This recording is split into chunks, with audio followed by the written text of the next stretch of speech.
Translation. Yadu replied, "My dear father, you have already achieved old age, although you also were a young man. But I do not welcome your old age and invalidity, for unless one enjoys material happiness, one cannot attain renunciation." Purport. Renunciation of material enjoyment is the ultimate goal of human life. Therefore, the Varnashram institution is most scientific. It aims at giving one the facility to return home, back to Godhead, which one cannot do without completely renouncing all connections with the material world. Sri Chaitanya Mahaprabhu said, "Niskinchanasya Bhagavat Bhajanon Mukasya." One who wants to go back home, back to Godhead, must be niskinchan, free from all affinity for material enjoyment. Brahmani upasamasrayam. Unless one is fully renounced, one cannot engage in devotional service or stay in Brahman. Devotional service is rendered on the Brahman platform. Therefore, unless one attains the Brahman platform or spiritual platform, one cannot engage in devotional service. Or in other words, a person engaged in devotional service is already on the Brahman platform. Mam chayo vyabhicharena bhakti yokena sevite sagunan samatityetam brahma bhuye kalpate.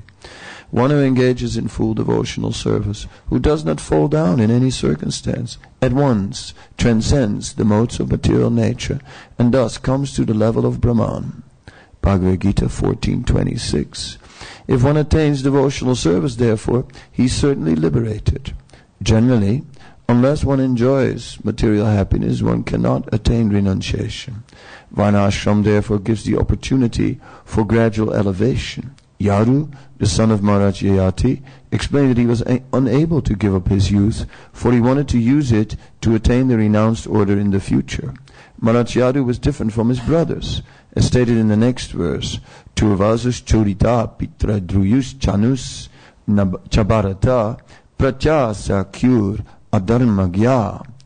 Maharaj Yadu's brothers refused to accept their father's proposal because they were not completely aware of Dharma. To accept orders that follow religious principles, especially the order of one's father, is very important. Therefore, when the brothers of Maharaj Yadu refused their father's order, this was certainly irreligious.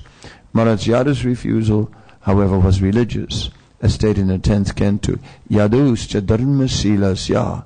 Maharaj Yadu was completely aware of the principles of religion. The ultimate principle of religion is to engage oneself in the devotional service to the Lord. Maharaj Yadu was very eager to engage himself in the Lord's service, but there was an impediment. During youth, the material desire to enjoy the material senses is certainly present, and unless one fully satisfies these lusty desires in youth, there is a chance of one's being disturbed in rendering service to the Lord. We've actually seen that many sannyasis who accepted sannyas prematurely, not having satisfied their material senses, fall down because they are disturbed. Therefore, the general process is to go through grihastha life and vanaprastha life, and finally come to sannyas and devote oneself completely to the service of the Lord. Maharaj Yadu was ready to accept his father's order and exchange youth for old age, because he was confident that the youth taken by his father would be returned. But because this exchange would delay his complete engagement in devotional service, he did not want to accept his father's old age, for he was eager to achieve freedom from disturbances. Moreover, among the descendants of Yadu would be Lord Krishna. Therefore, because Yadu was eager to see the Lord's appearance in his dynasty as soon as possible, Yadu refused to accept his father's proposal. This was not irreligious. However, because Yadu's purpose was to serve the Lord. Because Yadu was a faithful servant of the Lord, Lord Krishna appeared in his dynasty, as confirmed in the prayers of Kunti. Yadu priyasyan vavaye. Yadu was very dear to Krishna, who was therefore eager to descend in Yadu's dynasty. In conclusion, Maharaj Yadu should not be considered adharmagya, ignorant of religious principles, as the next verse designates his brothers. He was like the four Sanakas, the Chatusana, who refused the order of their father, Brahma, for the sake of a better cause. Because the four Kumaras wanted to engage themselves completely in the service of the Lord as brahmacharis, their refusal to obey their father's order was not irreligion. Om Ajnanatimranandasya Gyanandana Salakaya Shakshurun Militam Yena Tasmai Sri Gurave Namah. Shri Chaitanya Manobhistam Stapitam Yena Bhutale Swayam Rupa Kadamayam Dadati Swapadam Dikam Vandeham Sigaro Sita Padakamalam Sigurun Vaisnavamscha Sri Rupam Sagrajatam Sahagana Raghunatam Pitam Tam Sajivam Sadvaitam Savadutam Parijana Saitam Krishna Chaitanya Devam Sri Radha Krishna Padam Sagana Lalita Sivisakun Vitamscha He Krishna Karuna Sindhu Dinabandho Jagatpate Gopesa Gopika Kanta Radha Kanta Namostate Tapta Kanchana Gaurangi Radhe Vrindavaneshwari Vrishabhanu Sutta Devi Pranamami Haripriye Vanchakalpatarubhyacha Kripa Sindhubhyevacha Patitanam Pavanebhyo Vaisnavebhyo Namo Namah. Shri Krishna Chaitanya Prabhu Nityananda Shri Advaita Gadadhar Srivasadi Gaura Bhaktavinda. Hare Krishna Krishna Krishna Hare Hare Hare Rama Rama Rama Hare Hare. So Maharaj Yadu refused the request of his father. Within the Vedic culture, to disobey the order of one's father was very, very serious and not commonly practiced. So it was kind of astonishing that Maharaj Yadu denied the order of his father. But it is explained here that he did so out of a deep, serious contemplation on spiritual life. And that he was thinking, if I artificially give up my youth now and just jump to old age, then I may prematurely renounce. There might be a risk. And that is not wise.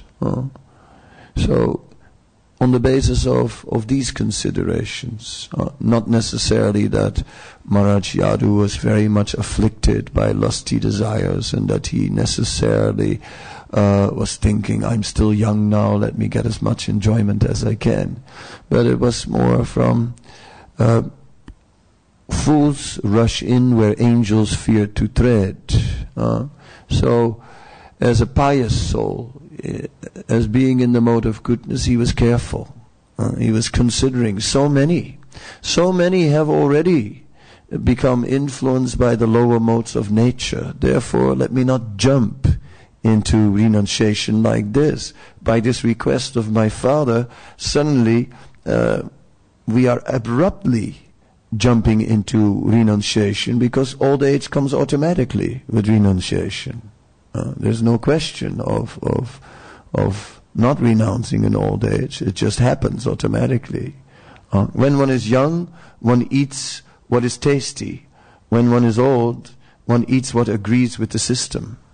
Right? And for that, one has to renounce so many things and no problem.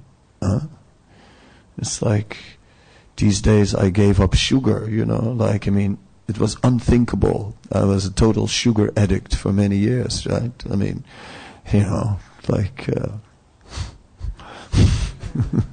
Ladus, many, right? Mangalartic sweets, you name it, right? Always ready. Now, no thank you. It's very nice. Yeah. Pranams, obeisances to the manners, Mangalartic sweets, but that's beyond my power. It's just too powerful, those things. What can I say? But the obeisances are there because we appreciate that Krishna is being served so nicely. We're getting such nice Mangalartic sweets. So in this way, old age naturally brings renunciation. So Maharaj Yadu was not quickly and passionately refusing his father. He was not just saying out of a mood of non-cooperation, forget it. Forget it, old man. No way. Not in that spirit, but deeply thoughtful.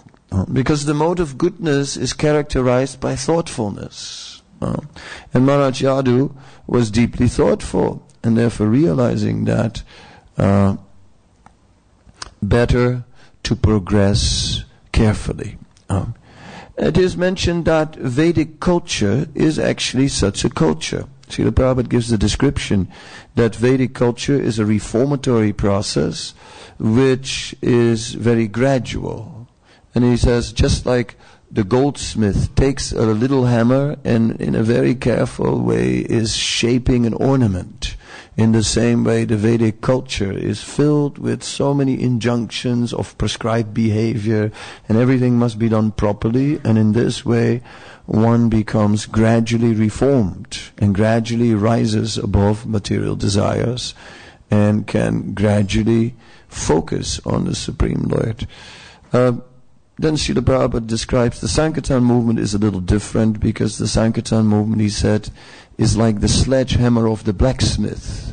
So in one blow, boff, in one blow the reformation takes place by great force. So we see that our process of reformation is more abrupt than the Vedic culture. Whereas the Vedic culture is a society which very gradually reforms. In our movement, in the Sankirtan movement, we sometimes make serious jumps, right? It is required because we did not grow up in the appropriate culture. There were activities that had to be completely stopped, and whether there would have been withdrawal symptoms or not, they have to be stopped. Right? Illicit sex, gambling, intoxication, meat eating have to be stopped. And it's like difficult, intense, but somehow or other, because of the potency of the chanting of the holy name, it is all possible. Therefore, this chanting of the holy name is our only solace. It is our only shelter. We could never be like Maharaj Yadu. We could not be so deeply established in the mode of goodness. It is interesting how it is described that the modes of material nature mix. There are three modes, and then these three modes, they combine in different ways, and then you get 3, 9, 27, 80, 81 different combinations and so on. We've heard that maybe. And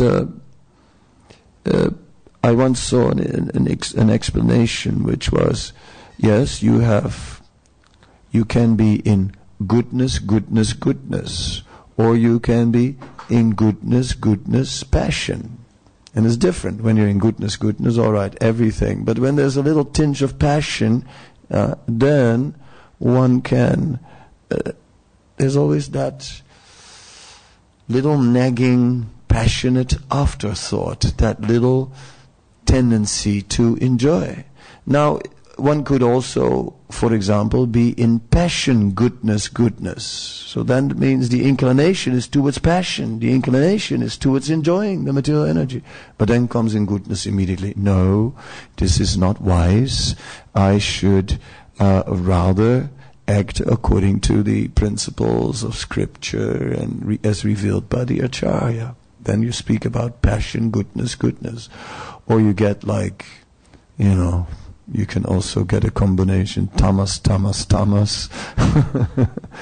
And then, that could be problematic then to come to spiritual life. And if spiritual life comes in the middle of all that, yes, then by the mercy of the process of devotional service, it changes our tamas.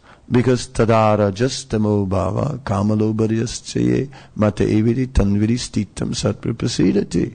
That by the process of devotional service, gradually one is lifted above the influence of ignorance and passion, and one becomes situated in sattva, stitam satpra prasidati, and one becomes satisfied. So gradually the modes of ignorance, the influence of ignorance and passion disappears. But that's gradual. So here's a little bit of goodness due to the association of the Vaishnavas and due to the process of devotional service, due to the mercy of the holy name. We get uplifted. So our pure and transcendental activities have a dual result. One result is that it gives us pure transcendental attachment to Krishna. That is one result. And the other result is that it destroys the influence of the lower modes of material nature and therefore gradually brings us up to goodness. So we see this dual benefit from devotional service. And with this dual benefit, we are experiencing that we are gradually making progress. When we are looking at the temple, then we can see, here we are in the Bhaktivedanta manner. Here are the deities, Radha Gokulananda, Sitaram, Lakshman, Hanuman, Gaurnitai, all transcendental. This temple, so much Prabhupada's headquarters in Europe, so much connected with Srila Prabhupada. Prabhupada was sitting on the lawn, and with that the lawn has become like a place of pilgrimage, like that. The manner is so transcendental. Even the lawn is completely transcendental, right? And in this way we look and we think, yes, everything and everyone is transcendental except me. Do you also feel like that sometimes? That the odd one out in the Hare Krishna movement, the one that's somehow or other not transcendental, what to do about that? That kind of situation does occur. But then at least we understand by this devotional service, we feel, well, I'm not really making any advancement. But gradually the mode of goodness awakens. And even gradually some attachment to Krishna awakens. That naturally arises, even when we don't notice. I compare that to getting older. You don't notice it, that you're getting older. Sometimes, right? You look in the mirror and think, my God, I look old. Right? It's like that. Whereas it creeps upon you, sort of like you don't really notice it. You think, I didn't change a bit. And then you say, well, maybe I did change actually, my body, like that.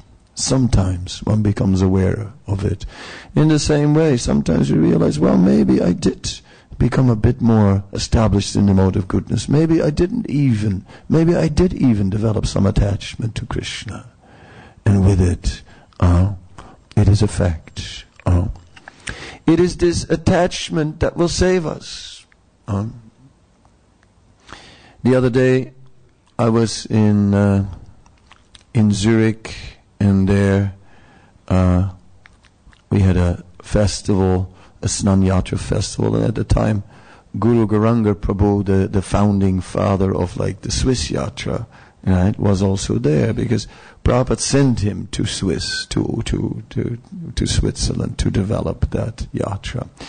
So somehow or other, when he was speaking, a purport came up which mentioned that many of these intimate pastimes are beyond the capacity of the devotee to understand. So he liked that very much, and he's saying, yes, all these pastimes of the Lord, all these exalted pastimes, of Krishna in Vrindavan, or even of Lord Chaitanya, who cries so many tears. During Snan Yatra, there was a miracle.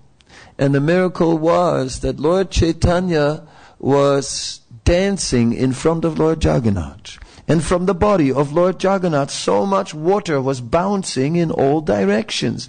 But the miracle was that there was more water coming from the body of Chaitanya Mahaprabhu than from Lord Jagannath. And where did it all come from? It were the tears that were shooting from his eyes in all directions. So that was just amazing. That was just a miracle. And then Guru Granth said, even that, I said, I just can't understand. He said, all these things are just glimpses, previews, previews of the spiritual world, right, of what is to come, to encourage us, but actually we cannot fully perceive or understand these things. He said, therefore, even Krishna, he said, I cannot understand Krishna. He said, well, and then came to the point of, but the spiritual master is there. Prabhupada was there. He was there in this world, actively dealing with the devotees, and in that way more accessible. But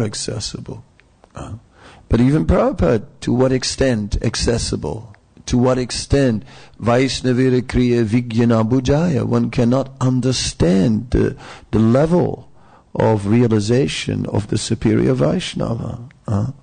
There's the story in New Vrindavan how the devotees were carrying Prabhupada on a palanquin, and they were carrying Prabhupada along a pathway, a rough road, a country path really, which had the nickname the Agasura Road. And they were carrying Prabhupada on the Agasura Road on a palanquin, and it was evening time, and there were torches, and it was very beautiful and transcendental, one of those pictures from just another dimension.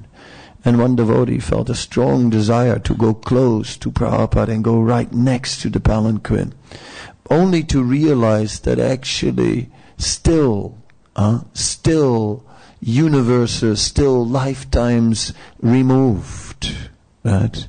Even although next to Prabhupada was in another domain.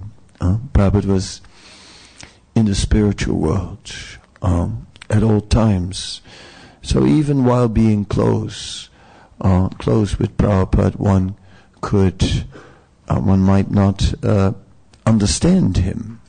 Prabhupada is being glorified sometimes, and there's so much glorification of Srila Prabhupada, and appropriately so. But it may be so that we've missed out so much at the same time, that he should have been glorified for many things that we didn't realize, that we didn't appreciate. No. After this class, we will get a short presentation of 15 minutes on Brahmananda Prabhu, and that, of course, I'm very happy about that, because Brahmananda was such a unique personality. I was in 2002. I was the news had come that Tamal Krishna Maharaj had his accident, and we were waiting, and we were waiting outside the main gate because they were waiting for Tamal Krishna Maharaj's body to arrive. And I happened to be standing there for a long time, and Brahmananda was also there.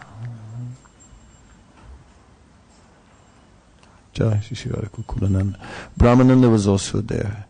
And then Brahmananda, we started speaking, and Brahmananda said to me, he said that the departure of Tamal Krishna Maharaj, he said, is not just the end of the presence of Tamal Krishna Maharaj. He said, it's the end of an era. Right? And in the same way, the departure of Brahmananda is also like that. It is the end of an era, because we don't see anyone who had that intimate, that very deep love that Brahmananda had for Prabhupada. I mean, now that's gone. That's gone. That was something unique.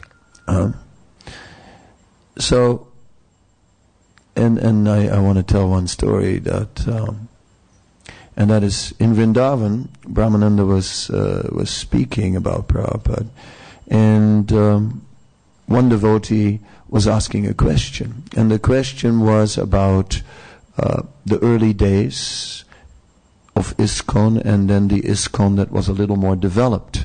And he said, in the early days with ISKCON, there was a very intimate connection with Prabhupada, and very close. And then later, Prabhupada was less available. Did you experience any difference in the relationship over time? And Brahmananda said, when you're a child, your father is your father, and when you grow up, your father is still your father. No change. Then this devotee who English was not his first language, so I'm not sure if it was a grammatical issue or whatever, but he said, I can see that for you, Prabhupada is just God. And then Brahmananda said, oh no, I made that mistake once. Oh no, that was a mistake. Prabhupada is not God. No, he is not God. Prabhupada is as good as God. But these days, I think that Prabhupada is better than God. Because he came to the Lower East Side and saved me. And then his voice got sort of like all hoarse by emotion, and the whole audience, it was very quiet. Everyone was just feeling that wave of deep emotion. Prabhupada better than God, right? Because he saved me. So this is an element which is a very wonderful point. A wonderful point. And seeing our Bhakti Prem Maharaj sitting right in front of me.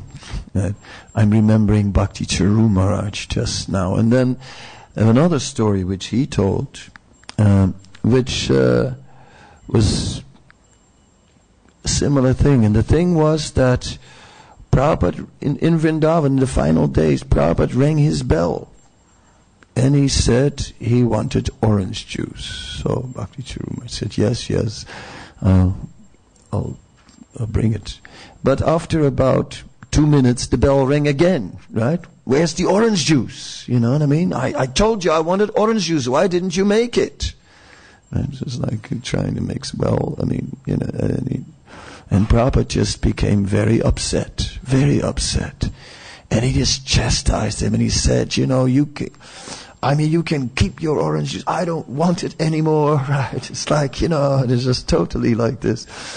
But then, Bhakti Charu Maharaj, he anyway brought orange juice. He brought it anyway. And Prabhupada said, I don't want it. Take it away.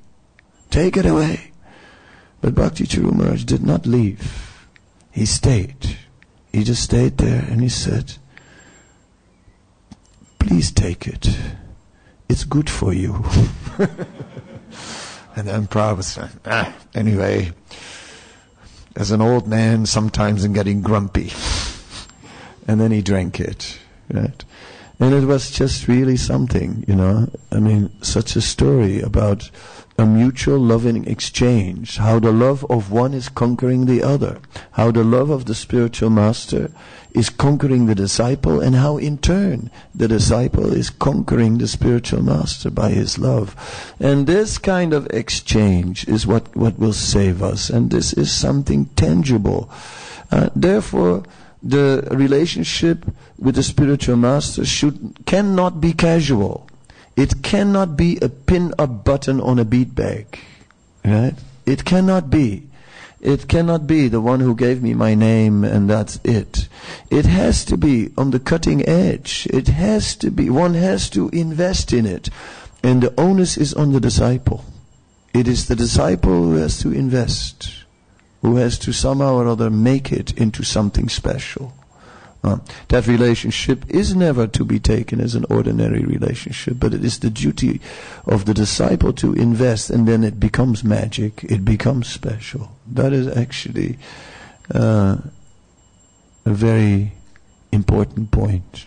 And of course, said, glorious is that spiritual master who pulls his disciple back to Godhead by the hair.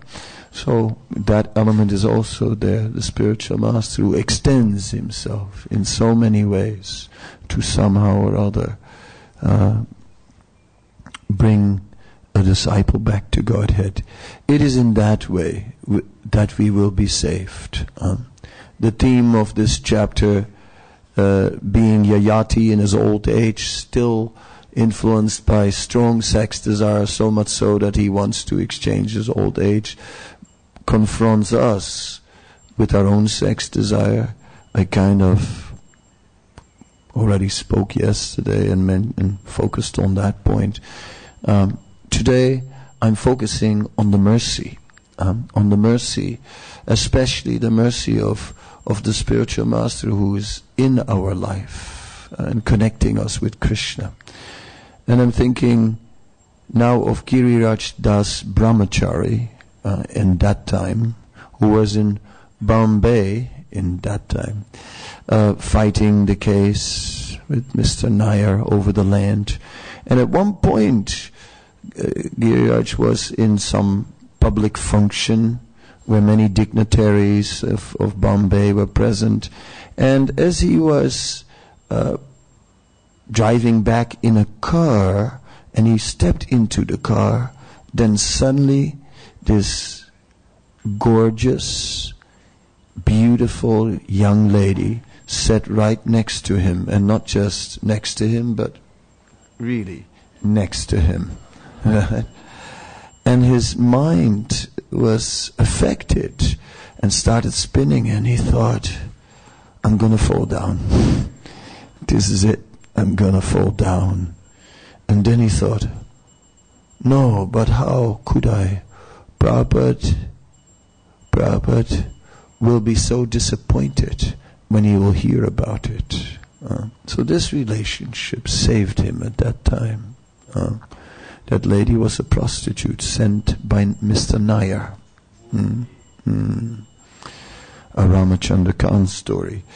Anyway, so that protection of that relationship, of the personal relationship with the spiritual master, is not a luxury.